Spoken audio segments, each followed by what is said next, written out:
Fancy garment and kids mall, sherwani, coat pant, 3 piece, suiting, shirting, tailoring, बच्चे और बच्चियों के लिए कई सारे कपड़ों की वैरायटियां। हमारा पता आयशा नगर पुलिस स्टेशन के सामने, हजार खोली, मालेगांव। प्रोप्राइटर चांद खान।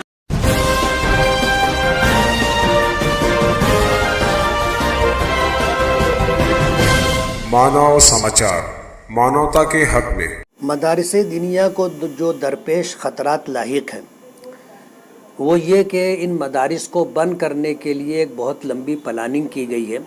चंद बरसों पहले आपने देखा होगा कि हमारे महाराष्ट्र में गौ वंश का कानून ला करके मदारिस दीनिया को जो सरमाया फराहम होता था चमड़े की वजह से, जानवरों के चमड़े की वजह से, वो सिलसिला बंद हो गया। यानी तकरीबन 40% आमदनी मदरसों की ख़त्म हो गई।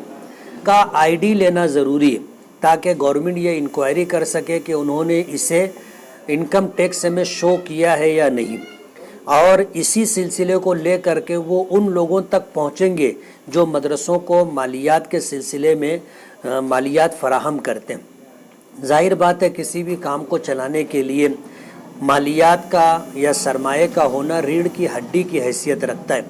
मदारिस दीनिया को बेफैज़ करने के लिए, मदारिस दीनिया को बंद करने के लिए आपने देखा होगा कि मौजूदा सरकार ने यूपी से सिलसिला शुरू किया है, और ऐसे सवालात मदारिस दीनिया जो दीनी तालीमी बोर्ड से वाबस्ता हैं उनकी पूरी मालूमात तो उनके पास है, जो दीनी तालीमी बोर्ड से वाबस्ता नहीं है उनका भी सर्वे कराया जा रहा है। और यूपी में जिस पार्टी की सरकार है, आज बदनसीबी की बात है कि उसी पार्टी की सरकार आज हमारे महाराष्ट्र में भी है।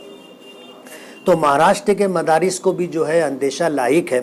मदारिस दीनिया, राब्ता मदारिस दीनिया महाराष्ट्र सूबे का मैं सदर हूँ, और तो हमने महाराष्ट्र भर के मदरसों के ज़िम्मेदारान को जमा करने की कोशिश की थी, और तकरीबन 70-75 मदारिस बड़े मदरसों के ज़िम्मेदारान आए थे जो हमारी वर्किंग कमेटी के मेंबर भी हैं। उनके दरमियान तकरीबन सुबह 11 बजे से 1:30 बजे तक मुज़ाकरा रहा कि हमें क्या ख़तरात दरपेश हैं और उन ख़तरात से बचने के लिए हमारे पास क्या लाहे अमल या क्या तैयारी।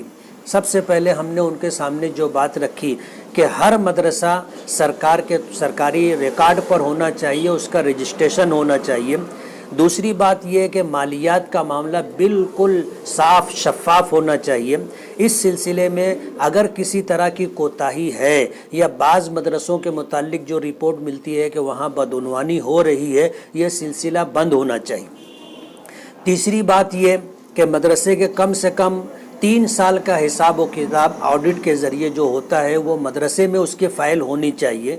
चौथी बात यह कि हर मदरसे में रोज़ाना मुकम्मल वक्त कोई एक ज़िम्मेदार दे। अगर मदरसे की मालूमात के सिलसिले में, जानकारी के सिलसिले में कोई अननोन आदमी आता है तो ज़िम्मेदार ही उससे बात करें। जो मदरसे में असातिज़ा हैं और इंतज़ामी लाइन से ज़िम्मेदार नहीं है वो बात ना करें।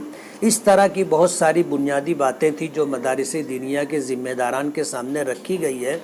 और बात यह है कि सरकार की कोशिश ये है कि हिंदुस्तान के अंदर स्पेन की तारीख़ दोहराई जाए और मदारिस दीनिया, और उसी के साथ अगला उनका जो कदम होगा वो मसाजिद को टारगेट करने वाले हैं, हमारी नमाज़ों को लेकर के वो फितने पैदा करने वाले हैं। आपने देखा होगा कि यूपी के अंदर कुछ लोगों ने अपने घर में बाजमात नमाज पढ़ी तो उस पर सरकार ने एक्शन लिया। घर हमारा है और मुल्क का संविधान और दस्तूर जो है मजहबी तौर पर हमें आज़ादी देता है। हम कानून के दायरे में रह करके अगर इबादत कर रहे हैं तो इस सिलसिले में सरकार को किसी तरह की कोई कानूनी कार्रवाई नहीं करनी चाहिए। लेकिन हालात कुछ इस तरह के हैं कि हिंदुस्तान में मुसलमानों को और ख़ास तौर पर जो है मज़हब इस्लाम को टारगेट किया जा रहा है, और इस बात की कोशिश है कि मुसलमान एहसास से बेबसी में मुब्तला हो जाएं, जिसकी वजह से उनको मजहबी एतबार से ख़त्म करने में कामयाबी मिले। गवर्नमेंट का ये प्रोग्राम है और हम लोग इस बात की कोशिश कर रहे हैं कि अपने वजूद के लिए, अपने तहफ़्फ़ुज़ के लिए, अपनी बका के लिए जो जद्दोजहद और कोशिश है वो हमें हर हाल में करनी है। اور انشاءاللہ ہم لوگ کریں گے. آنے والے حالات بظاہر اچھے نہیں ہیں لیکن اللہ کی ذات پر ہمیں امید ہے کہ برے سے برے حالات میں بھی اس کی مدد شامل حال رہے گی اور ہندوستان کے اندر اسلام جو ہے انشاءاللہ تابناک رہے گا اور جگمگاتا رہے گا اور مسلمان آج ان حالات سے دین کی طرف رجوع ہوں گے اور دین پر مضبوطی کے ساتھ قائم رہیں گے. دارالعلوم دیوبند جو ہے پورے ہندوستان ہی نہیں بلکہ پوری دنیا کے اندر اپنا ایک مقام رکھتا ہے اور جو تحریک وہاں سے شروع ہوتی ہے الحمدللہ وہ کامیابی سے ہمکنار ہوتی ہے.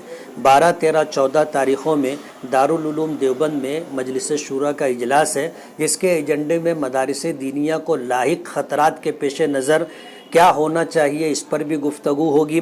یہ شورا کے اجلاس کے اختتام کے بعد ہم نے 23 اور 24 اسی مہینے کی تاریخ میں یو پی کے تقریباً 100 مدارس جو یو پی میں بڑے مدارس کہلاتے ہیں ان کے ذمہ داران کو ہم نے بلایا ہے اور اس سلسلے میں جو یو پی سرکار نے اقدام کیا ہے کہ تمام مدارس کا سروے کیا جائے اور انہوں نے سوال نامہ مرتب کر کے دیا ہے. اس سلسلے میں ہمیں کیا کرنا چاہیے اس کا لائحہ عمل طے کرنا ہے. آج یو پی کو انہوں نے ٹارگٹ کیا ہے. آئندہ ہمیں ایسا لگتا ہے کہ کیندر سرکار جو ہے پورے ہندوستان کے اندر جتنے بھی مدارس ہیں جتنے بھی صوبے جو نمایاں طور پر دینی خدمات انجام دے رہے ہیں ان کو ٹارگٹ کریں گے. تو اس سلسلے میں جو احتیاطی تدابیر ہو سکتی ہیں اپنے تحفظ اور بقا کے لیے جو تدابیر ہو سکتی ہیں اس سلسلے میں ملک بھر کے لوگوں سے مشورے کے بعد ہم لوگ کوئی لائحہ عمل طے کریں گے.